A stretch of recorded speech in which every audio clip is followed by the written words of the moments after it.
All right, on to our HubSpot sales feature of the week. And we're going to talk about sales pipeline best practices. And why are we doing this? Because this is a common question we get asked all the time. Question number one, how many pipelines should I have? And then question number two is generally, how many stages in a pipeline should I have? So Craig, tell us. All right, a few things to consider here, and just an upfront caveat, your mileage may vary, so don't take this as too prescriptive, take it as thought-provoking. The first thing is start with reporting in mind, because I'll quickly tell you, if you've got two sales pipelines, it's very hard with the out-of-the-box reports to report across pipelines. Most of the reports just work on a pipeline. So if you've got 5 different pipelines, it's very hard to say, oh, show me a report across all of them.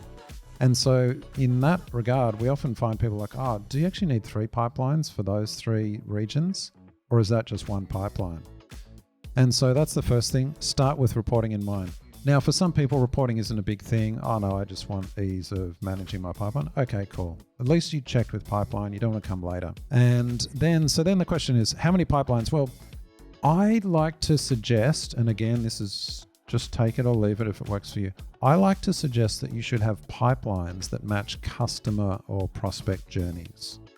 So think from the customer's point of view as opposed to what's our internal sales processes. And what that means is you can kind of then say, well, I need a pipeline that matches this kind of customer journey, and I need one that matches that. So let's talk about some good reasons for multiple pipelines.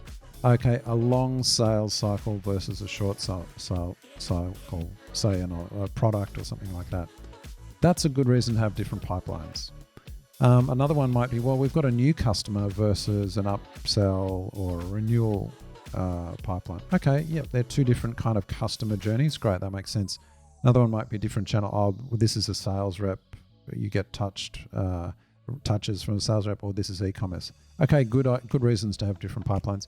And you can move into geographies. You might have, look, this is EMEA, this is North America, etc., because you've got whole different sales teams. But what you want to avoid is, well, we've got this one sales team and they kind of like to, they've split it into 3 pipelines because this sales rep likes having their own pipeline for their sales, and then some other rep wants to do that. It's like, well, no, you can do filtering.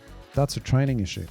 So that's some thoughts regarding pipelines. Think about it from the customer's point of view rather than internal processes. That's the first thing. So next we're going to talk about, well, how many stages should you have in a pipeline? And there's a few things to think. Well, first of all, aim for simplicity. This is kind of a default.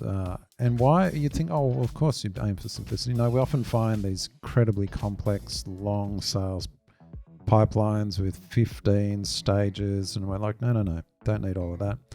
Avoid stages. Here's what we say, that are just to prompt internal reminders. This is what often happens. They go, oh, we've got an internal stage, 2 weeks follow up after that, and then a month later follow up, as if you don't need pipeline stages for that.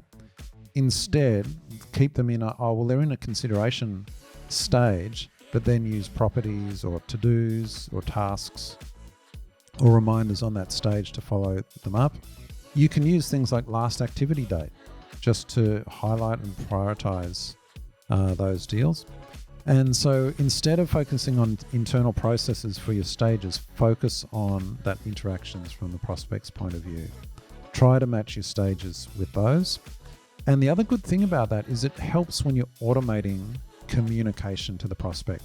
So when you're trying to automate emails that are followed up or sent out automatically or things like that, it's much easier if you've aligned those pipeline stages with the prospect's point of view. And then the final thing we'll just say is try and avoid multiple closed lost or closed won stages. We've seen this where they'll have multiple closed lost, and then it'll be closed lost bad timing, and then another one, closed lost a tire kicker, closed lost add to nurture. And we're like, oh, okay, you don't need separate stages for that. They're all closed lost, but just use a property, a closed lost reason even, or some other action to categorize them. So a few quick tips putting this all together. We do find it's easier to start simpler and add stages rather than trying to add a whole bunch and then cut down later. having multiple pipelines when you have different processes allows you to track them better and automate things more precisely. So there's that trade-off. Do you have multiple pipelines and then more to manage? And okay, as long as they match the customer journey points, that's fine. Very much look at properties versus pipeline stages. So you can use the properties on your deals for all kinds of things, filtering, triggering, follow-ups, things like that. And that's why filtering, learning how to use filters on views is so important.